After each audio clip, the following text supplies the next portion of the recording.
I want to just take a moment to find out how many of you have been overseas and visited a military cemetery from World War II. Okay? It's a pretty traumatic experience. I've been to a couple of them, and on this almost the 80th anniversary of D-Day, I just hope that we all stop and think about, and I'm getting a little shook up about it, but that's okay. The cemeteries are well maintained. They're an incredible place to visit, and when you're there, you get emotional just looking out across all of it. It's incredible. So I want to just start out by saying that we think about World War II, we think about D-Day, we think about blood, we think about killing, we think about destruction, and all of these other things, but we never really take the time to think about all of the planning that took place before. And that's what I'm going to try to explain to you today. But what I really want to explain today is my research and how I found out what I did. And okay, got this right. I'm new to this technology.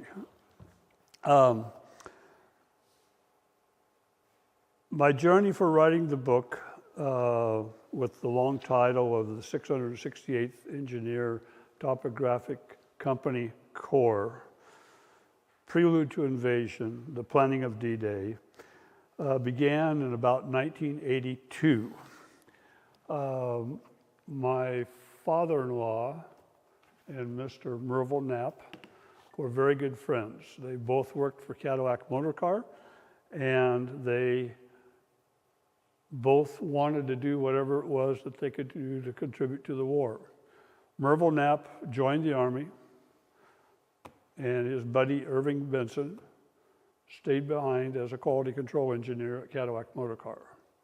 During the war, the assembly line for Cadillac was converted over to manufacture M24 tanks, and it took them 6 months to do the complete turnover of the assembly line. I don't think they could do it in 6 years today. It's amazing. So, Merville Knapp is the key source of my reason for writing this or researching this book. He wrote letters. Oh, that didn't switch. He wrote letters to Mr. Benson, and in those letters, he revealed various aspects of his activities in the war. He was very, very cautious about what he was writing because later on in the war, what he was dealing with was highly classified. So he never really said a whole lot of interesting things, but he said a few things. So my father-in-law gave me all of this material, and this is some of it right here. He gave me these letters, the envelopes, thinking that maybe I could do something with it. Maybe I could write something. So the first time I wrote anything was for the American Philatelic Society, and that was in 1995. And then I put everything in a folder, put it in a drawer, forgot about it. And the rest is history because COVID came along and the sparks all came back out. When I started my research, I knew nothing about the 668th Engineering Topographic Company. I knew nothing about terrain models. I didn't know what the terrain models were even for. And the only thing I had was Sergeant Knapp, his serial number, his unit, and APO numbers. That's all the information and what he had in his letters, nothing more. So I initially wrote to the National Archives to see if they had anything that would be of interest or if they would have anything about the military unit in itself. And they eventually wrote back. And I also wrote to, because I had Sergeant Knapp's serial number, I wrote to the military center, personnel center in St. Louis, Missouri. And I don't know if it's common knowledge, but the Military Records Center in St. Louis, Missouri had a horrible fire in the 1970s and destroyed almost all of the World War II records. So it was just a shot in the dark. I thought, well, I've got one name, and so hopefully something else will come out of this. I don't know. So I stumbled around and fumbled around for quite a while, and in my research and stuff, I keep going back to Sergeant Knapp and his colorful cartoon envelopes, and using that as my basis.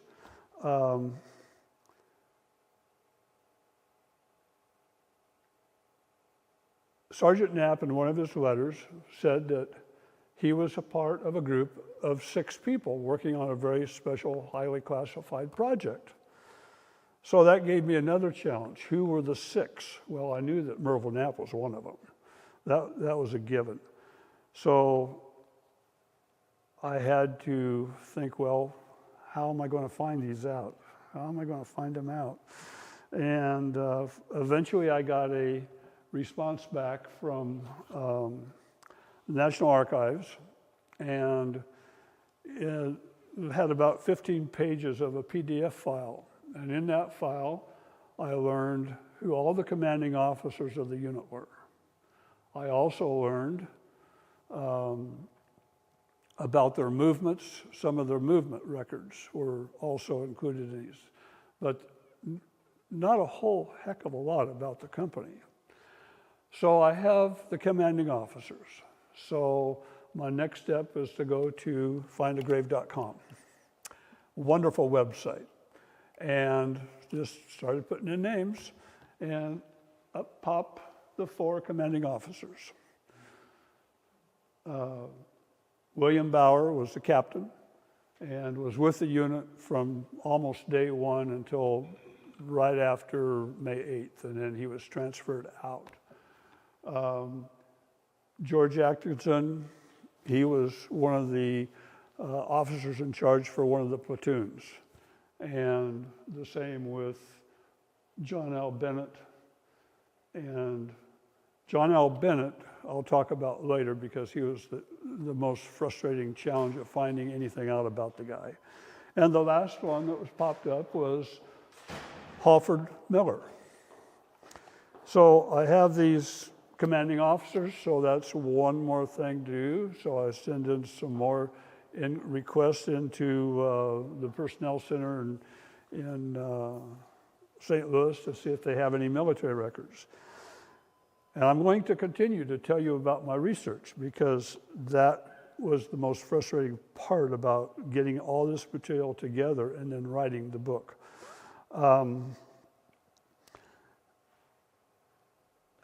The last commanding officer was a captain who transferred in from the 664th Engineer Company. And this was 3 months after the victory in Europe. And learning about him led me to Walla Walla Corps of Engineers. So I sent an email to the Corps of Engineers here in Walla Walla, even though I used to work for them many, many years ago, and asked them if they had any information on the individual that I was looking for or the 668th Engineer Topographic Company. And somehow I hit the Holy Grail. They sent back their military annual, their yearbook, the company yearbook, that not only had the names of everybody, but it had some other information that I was totally unaware of. And it really helped fill my platter. In fact, my platter was overflowing. I had so much information. In this annual, there was pictures of all the personnel, their platoons, commanding officers are all identified, the whole works. So from that photograph right there, I determined who the Secret Six were because they all came from the same platoon. They were all in the photo mapping platoon because that's the platoon that Sergeant Knapp was in. So I was able to go through and kind of pick out people based on their military enlistment records and what their education was and this sort of thing, and just kind of pick away one by one until I had the information that I needed. Also in this process, I tried to find DD Form 214, which are separation records. There's a wonderful website for everybody to know about. It's called jstor.org. I call it the back door to the nation's libraries or the world libraries. You type in one word and you'll get 5 million responses. You have to really learn how to be secretive of your searches so that you don't get overloaded with stuff. And also during that process, I kept finding other things on the internet that were classified. I actually found documents that were still marked secret on the internet. So am I allowed to extract information out of that document, or am I not? Am I going to end up like a whole bunch of politicians that get themselves in trouble because they have documents in their possession?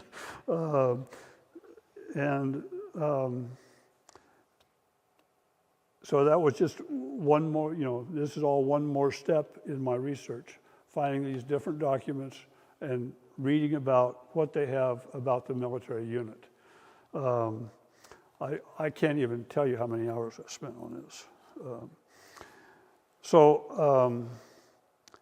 I mentioned earlier that Sergeant Knapp was my primary source of information based on his letters. And I'll also say that he did not deal with any classified information in his letters at all. The other source of information is military headstone request. And by doing that and going through to findagrave.com, you can start finding different people that are buried with a military headstone. Robert James Basinger, he was one of the Secret Six. Raymond Fisher was one of the Secret Six. And these others were just illustrations of military headstones and the information that you can glean from them. Which one is it? Where is he? One of them actually has the military unit. Is it this one? I can't see it from here.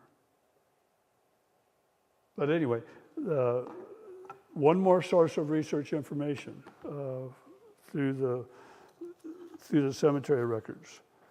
And then, of course, the other source of information was the letters of Sergeant Knapp and the things that you can glean from an envelope.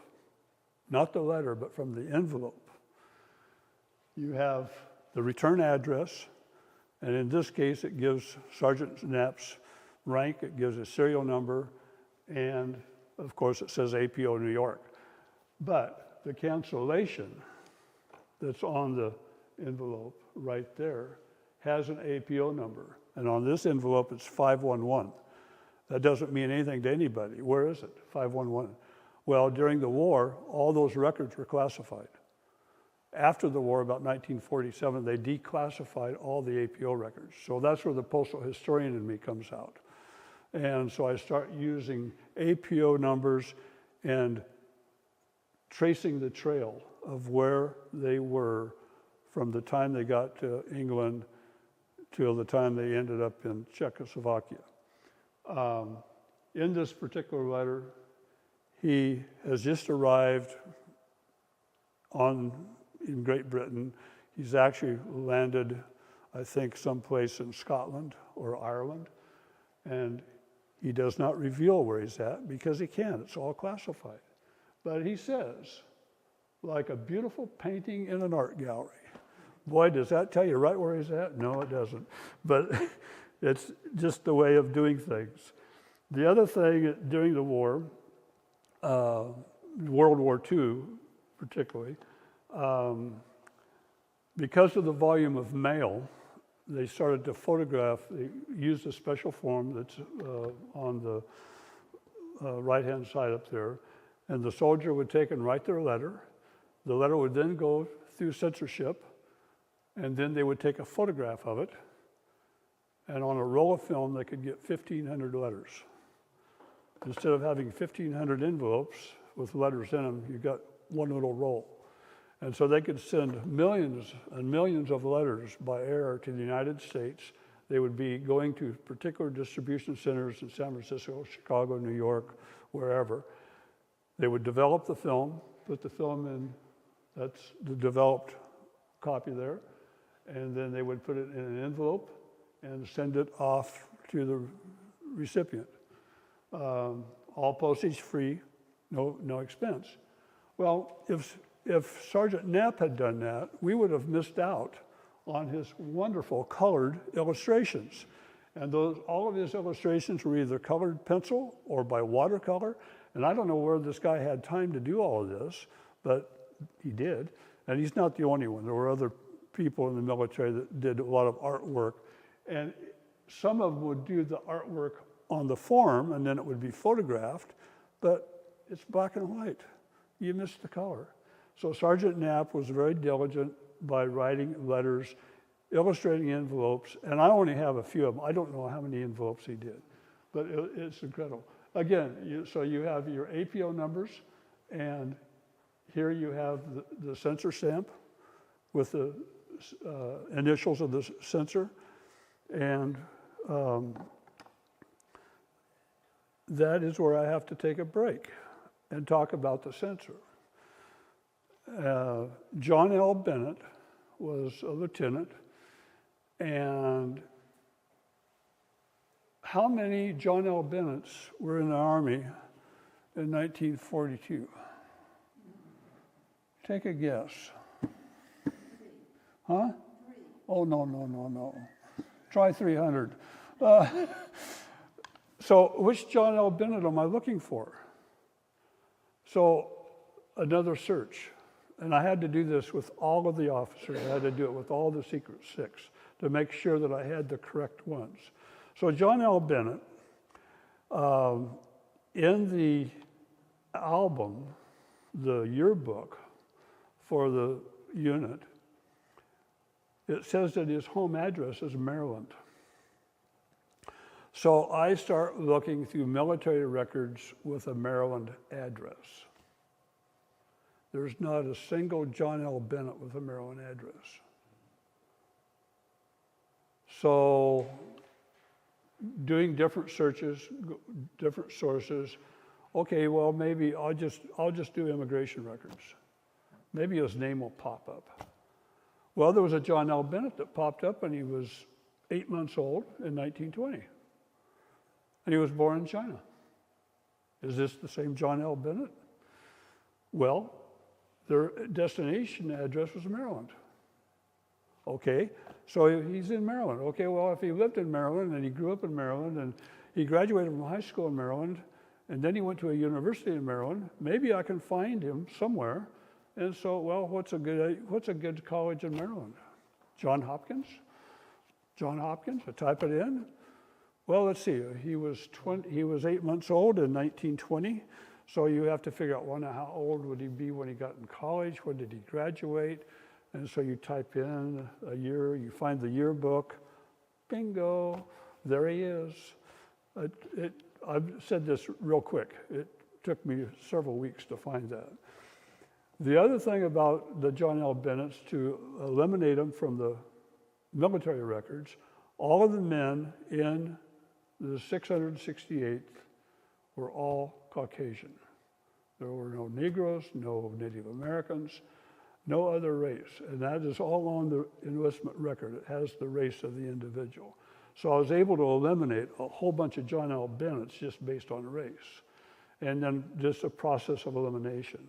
So I got it down to the correct one. There were two other John L. Bennett's that I was chasing down the rabbit hole. One of them was from Georgia, and the other one was from Louisiana. Neither one of them were the right ones. So I just wanted to share a little research there with you. And now there's John L. Bennett. He's quite an individual, and this is one of the letters that Sergeant Knapp wrote, and in the letter he is poking fun at his squadron commander or platoon commander. But the thing that John Bennett, or the Sergeant Knapp did on every one of his envelopes is he wrote somewhere in France, Germany, Czechoslovakia, Belgium, and he put it right underneath the table. Only one of his envelopes were censored, and it marked out his location. The rest of them all slipped by. So, because of that, I was able to follow the map or follow the trail a little bit too.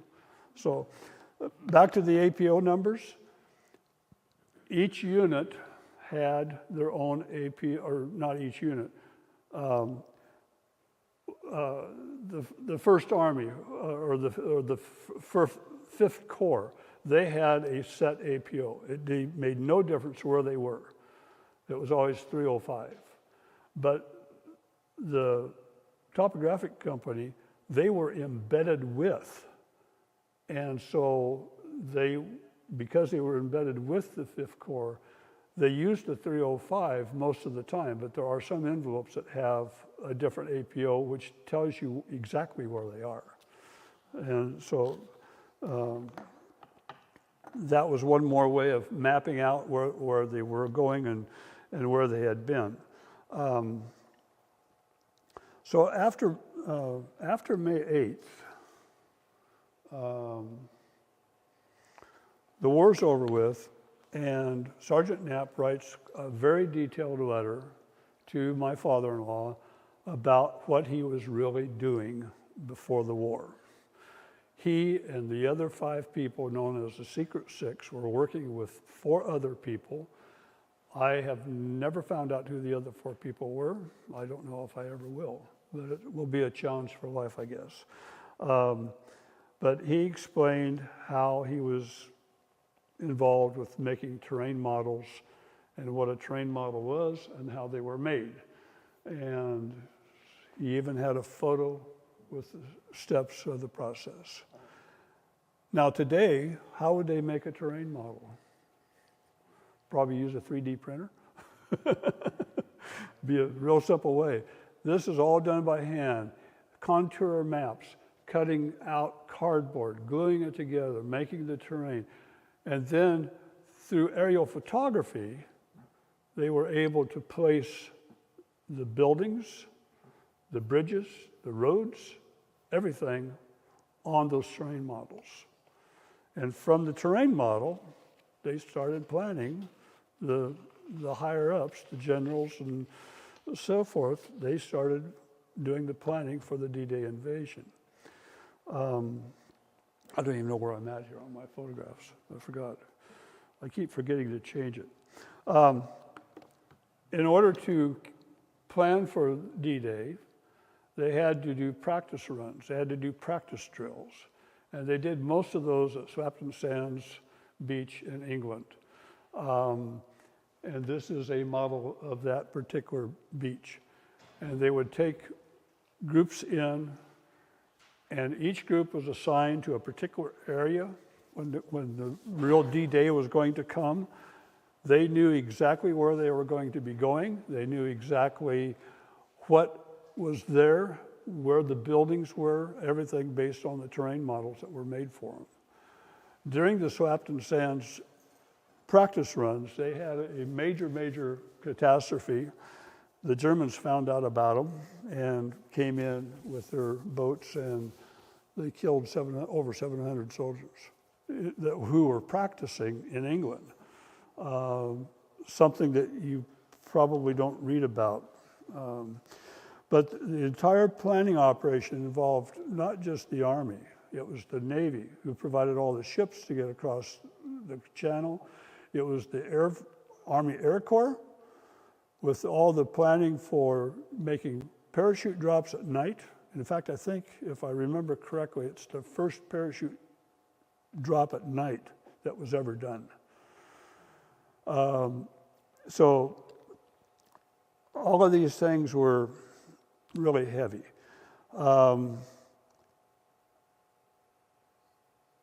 The unit itself, the 668th, was not part of the D-Day invasion. They went on about, I think it was June 18th is when they went across. And they were in France. And the other thing they did besides making these, we're talking about 6 people making the terrain models, but the entire unit, they were in mapping, they were in surveying, they were upgrading maps continuously. And they were also dealing with aerial photography. And I will reveal one of my mysteries to this day is that Sergeant Knapp, his MOS, his military occupational specialty, is aerial photographer. It says that on his DD Form 214. Yes, I found it. He was not in an airplane doing aerial photography. He was in England making relief models. So he says in his letters that he's doing aerial photography of the models. But was he really in an airplane doing aerial photography? I have no idea. It says so in his military records. So these are all clues of how secret this whole thing is in my book. It was unbelievable. The other thing that happened prior to D-Day invasion is that all of the important people of the world, i.e. General Eisenhower, King George VI, General Patton, General whoever, all of the generals, they all met at a gymnasium in high school that they had taken over to do their final review of the invasion that was going to occur on June the 5th. Did you catch that? June the 5th. Yeah. So they were all escorted. By document, I've learned that they were all escorted to seat by 6 smartly dressed soldiers. Who were the 6 smartly dressed soldiers? Everyone in that room had to have had a security clearance of some form. So I'm assuming that the secret 6 were the smartly dressed soldiers. That's my assumption. I don't have that in proof. So I can say everything that I wrote in my book is 99.9% correct. There's still doubt. There's always going to be doubt. But these are illustrations of some of the maps that they were working with. The marks on these maps, let me go back to the other one.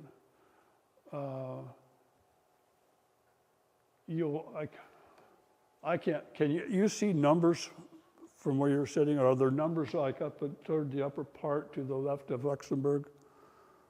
Are there any, there are numbers, they may not be showing up on the background screen we have here. But that's where there's numbers or dates, and that's where they're at in September of 1944. They made the crossing in June, and they're now up in Belgium, Luxembourg area in September.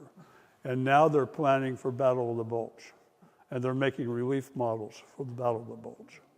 So these guys, they trucked along pretty fast. In fact, in one of Sergeant Knapp's letters, he says, "We're following Patton's army." the unit was trained to defend themselves, but they really were not in combat. Some of them were wounded. A lot of them got bronze medals. Their unit was highly classified and all the good things of life.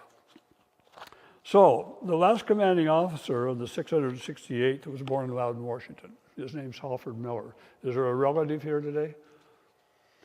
I know he has a son who is probably living in the family house. I've not been able to contact him, but I kind of wanted to. Halford Miller went to Walla High School. He was in ROTC there. He graduated in 1935, and he then went to Washington State College, now university, and he was in ROTC there as well. And he was a rifle team captain in high school, and he was also involved with the rifle team in college. So high school class albums, college albums, military unit albums, they're a treasure trove of information when you're doing research. Halford Miller was one of 60 of the units and people in his ROTC unit. Out of 1,200, he was one of 60 who went on for advanced training. And he eventually ended up in the 664th and spent time in Oklahoma at Camp Gruber before he was shipped overseas. And that was in July of 1944. With the 664th, he was involved with a very interesting project that had absolutely nothing to do with making maps or making models or anything else. General Patton took it upon himself to have a prayer card made for all of the troops before the Battle of the Bulge. And he got in quite a dispute with the chaplain, and the chaplain finally caved to the demands of General Patton, and they made 250,000 prayer cards to give to all the soldiers. After the D-Day, or after the Battle of the Bulge success, General Patton awarded the chaplain the Bronze Star. And he said, "Chaplain, you're the most popular man in the headquarters. You are sure in good with the Lord and the soldiers." Another little tidbit that I found in my research has nothing to do with the terrain models and the planning of D-Day, but it was something that happened afterwards, and I thought, well, that's kind of an interesting tidbit. Halford Miller was eventually promoted to captain, and he was also awarded the Bronze Star. And he was an executive officer with the 664th. In August of 45, he was transferred to the 668th. This is after the war, but he was transferred, and then he was in charge of taking care of all the soldiers that were still in Europe in the 668th for redeployment back to the United States. And he even accompanied quite a number of soldiers, not necessarily from the 668th, but from other units, by train to Fort Lewis in south of Seattle. So he then came back to Walla Walla with his wife and daughter, and then he worked for the Bureau of Reclamation up around Odessa for a Columbia Basin project, and then he was employed here in Walla Walla with the Corps of Engineers and was with them until he retired in 1973. So although he was not actively engaged when they were making the models, he did become part of the unit, and that was the discovery I made when the National Archives sent me the records that had all the commanding officers in it. And I'm doing this find a grave search, and here's Halford Miller, and he's buried at Mountain Cemetery in Walla Walla, Washington. Wait a minute, you know. So that brought this whole project to home, and it was a total surprise to me. And then, of course, they had lots of other mapping. The 664th was involved with mapping and surveying. There was a total of about 15 topographic companies in Europe. There were more in the Asia or the Pacific Command.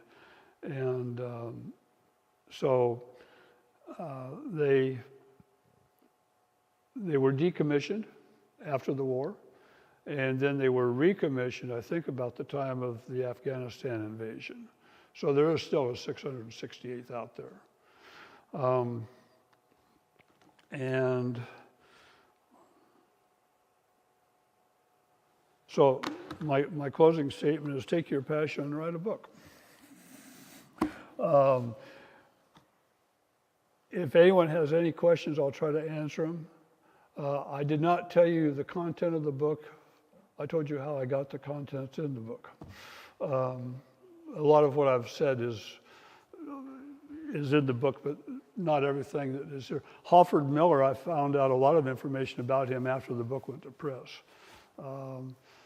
And that was a challenge in itself, just getting everything organized. How do you organize a military unit that is totally unknown? And they did not come into existence until 1942. And initially, there was more than 120 people in the unit. Initially, there was over 200 people in the unit, but a lot of those were instructors here in the United States. So anyway, I thank you, and you have a question. Thank you, sir, very much. One question, would this be safe to say the Secret Six were very smart, intelligent, hand-picked enlisted men out of the MAP Corps? They picked 6 out of the MAP Corps because they're all enlisted, correct? The 6? Yeah, the 6 are all... They were screened. I mean, they had to be over. Well, very smart men. I can give you... In the book, there's a short biography of each of the Secret Six. But the MAP Corps or the unit? yeah, they were picked out. Sergeant Knapp, I know quite a bit about him. He was a musician. He learned how to play the piano as a young boy. He was a photographer. He was a professional photographer. He worked in advertising. Then he went to work for General Motors. And so because of his photography skills, come back to that question. He's an aerial photographer. I don't know if he was is this an aerial photographer, taking pictures of something from above? He even says in one of his letters that he had one of the maps or one of the terrain models that they had put cotton mats down over, hung by nylon filament string, and they took pictures of it as it was an aerial photograph to show the generals and everybody what it would be like under different weather conditions. I mean, the planning for the war was so detailed, it's unbelievable. But Sergeant Knapp, he was, like I say, he was a musician, he was a photographer, and one of the Secret Six was a professional artist. So yeah, they had to have been handpicked. Yeah.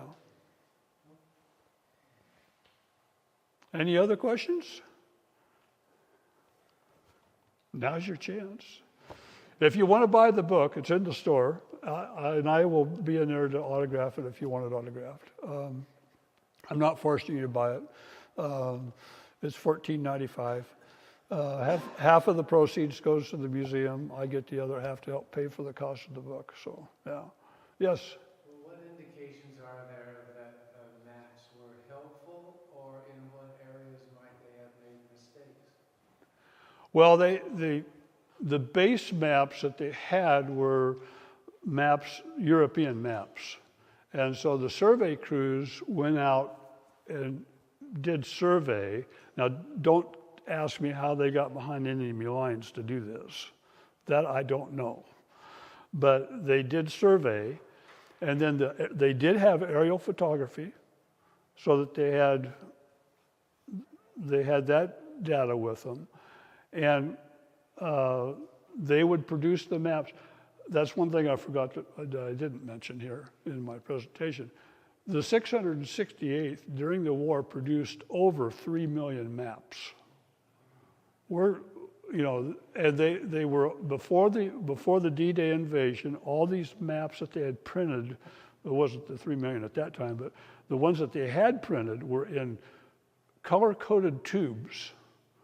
And so when the invading forces got to France, and after the initial shock of everything, they would start distributing these maps to the different platoons or the different military units, and they were all color-coded. So this unit gets the green ones, and it was for the next step forward. And then in the process of all that, the topographic company, they had a mobile printing unit. So they were printing maps continuously, upgrading maps continuously. In one of his letters, I think he was describing as part of the survey crew. This was for the Battle of the Bulge, and they were detected. The survey crew was detected and came under fire, but they managed to escape and get back with data for making more maps and for the planning of the D-Day invasion, or for the planning of the Battle of the Bulge. Yeah. How many train models can you estimate they made? Well, they did Omaha Beach, Utah Beach, Swapton Sands. I have one model, pictures of one model. In fact, it's this one right here. I don't know where that's at. I have spent hours on Google Earth trying to locate that map or that area. I can't find it. So they would have made one train model for... They made train models, yeah. And they also reproduced some of their train models. When I said June 5th during my presentation, the Secret Six are waiting they're listening to the radio, waiting for the announcement that the attack has started. And it didn't start. And they were really concerned. Then they found out it was delayed because of weather, et cetera. And so on the 6th, it was for real. But when they did their planning, their final review in this gymnasium of the high school, there were,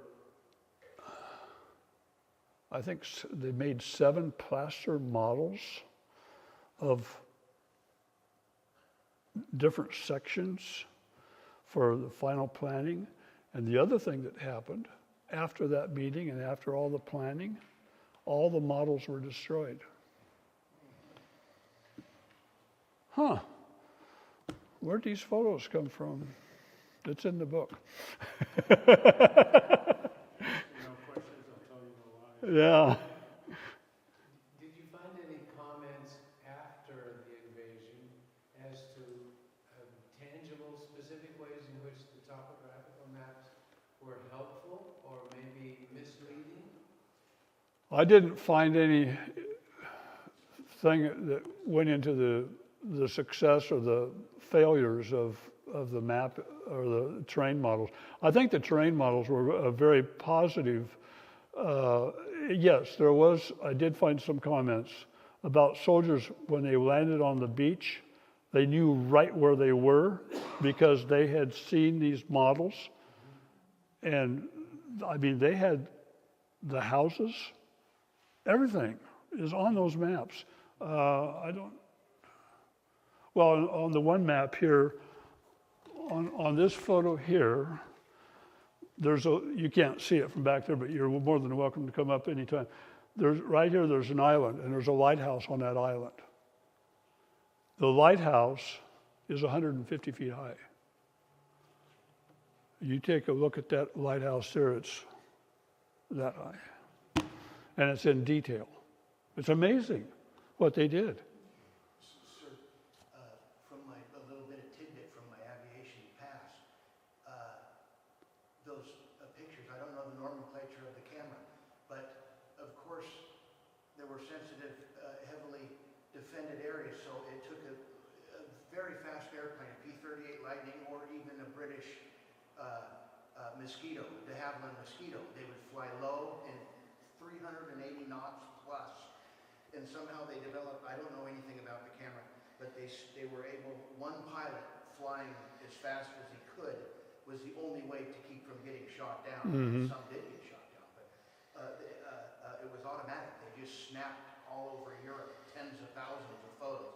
Now that's all I know, just from aviation. Yeah.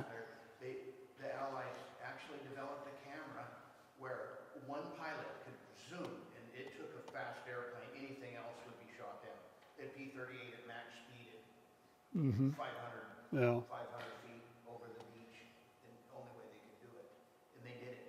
Yeah. And so probably I would assume that although the multitudes of all this film was brought to and then the hard work began. Yeah, well, they overlaid with, they had stereoscopes and all that stuff, and so they could overlay with the photographs and with the maps, and then they would start cutting the cardboard to make the terrain models. Yeah. I don't want to keep you here forever. No. But did any of the 6 get awards, medals, and did you learn anything from the write-ups of those? The unit itself received a meritorious award. I forget, I don't think any of the Secret 6 was awarded a Bronze Star. All the commanding officers received a Bronze Star, and some of the people did. There was, I can't remember everything. I think there was 5 or 6 Purple Hearts that were awarded to the unit, to individual soldiers. There was 1 death. It was not a combat death. It was an accident death. That was the only thing. So, yeah. The unit did receive a meritorious award. Yep. So, I thank you for coming, and I'm glad you have enjoyed, or I hope you have. Thank you.